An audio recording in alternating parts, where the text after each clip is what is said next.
Բայց մենք գիտենք Ադրբեջանը ինչ պրոպագանդիստական նարատիվներ է ունեցել երկար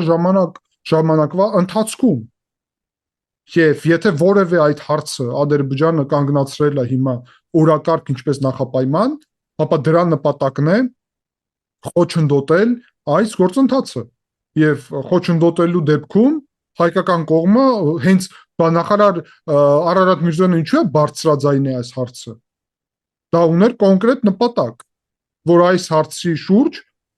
միջազգային հանրությունը տեղյակ լինի։ Եվ կարծում եմ, որ հայկական կողմը